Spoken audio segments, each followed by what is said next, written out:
Eugene Chausovsky is a geopolitical analyst. He joins us now to talk more about the economic backlash against Russia. Welcome to the program, Eugene.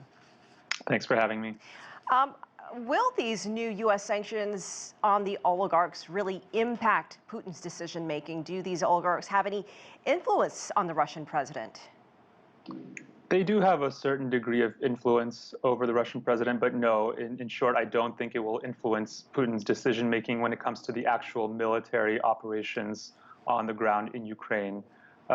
Sanctions are something that Putin has planned for and actually has dealt with for almost 8 years now, ever since the original conflict in Ukraine broke out. And so the oligarchs, while significant, ultimately are not going to influence Putin because he's the one who has control over them rather than vice versa. A lot of people are talking about oil and gas. The U.S. Treasury Department says that sanctions will eventually deprive Vladimir Putin of funds that he needs for the war in Ukraine, but we're not seeing any kind of immediate impact on the ground. So are oil and gas next? Why hasn't that happened yet? And is that next?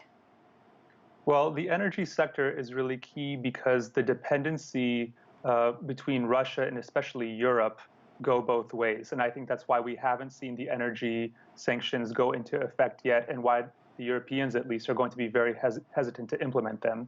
We've already seen energy prices shoot up because of the conflict and the uncertainties.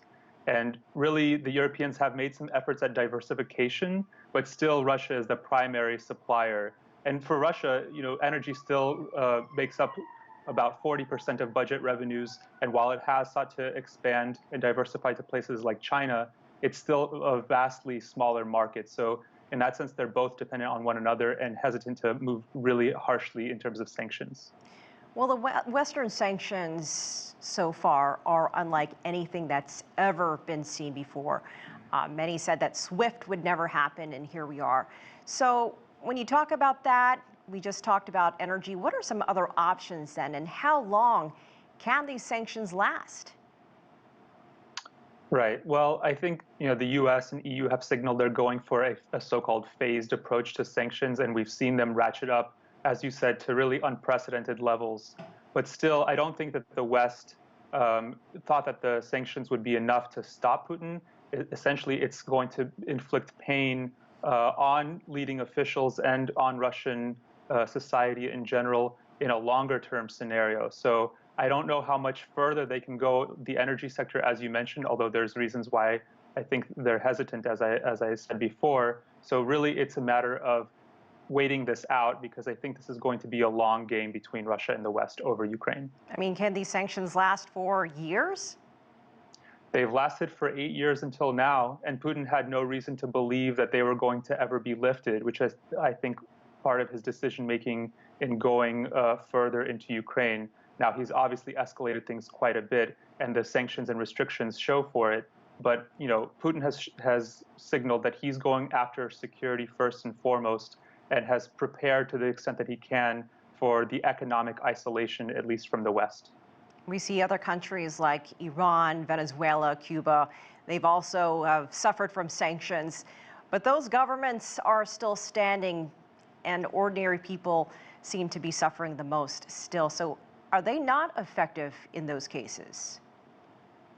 Well, that remains to be seen. I think Putin is certainly planning for the long term. That's, as I mentioned, this is something that has been seen inflicted on Russia for 8 years. Now it is starting to target normal people, or starting to impact normal people. But I think as we're looking at the impact, we have to first look at the people on the ground. There have been some minor demonstrations, but not major. There's the oligarchs, as we mentioned, but really it's the Security Council in the inner circle, if you will, of the Kremlin. And until that starts to crack, then Putin is prepared essentially to live on like the other regimes that you mentioned.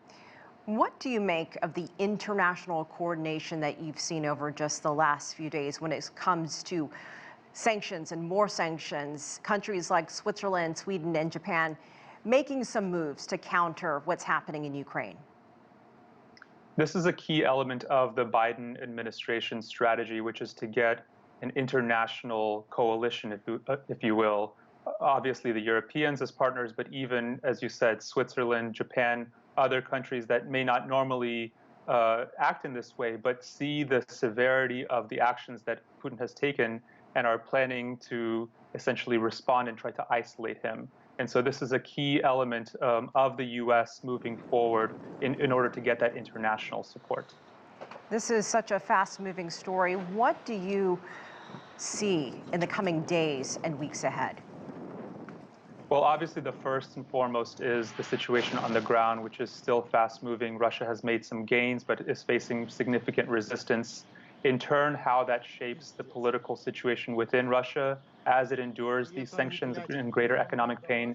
And then, as we've already discussed, the international response to it, not only from the West, but I think China will be a really important player. It's really the only major country to have a good relationship with Russia and to have leverage over Russian decision making. So these are the three key areas that I'll be watching moving forward.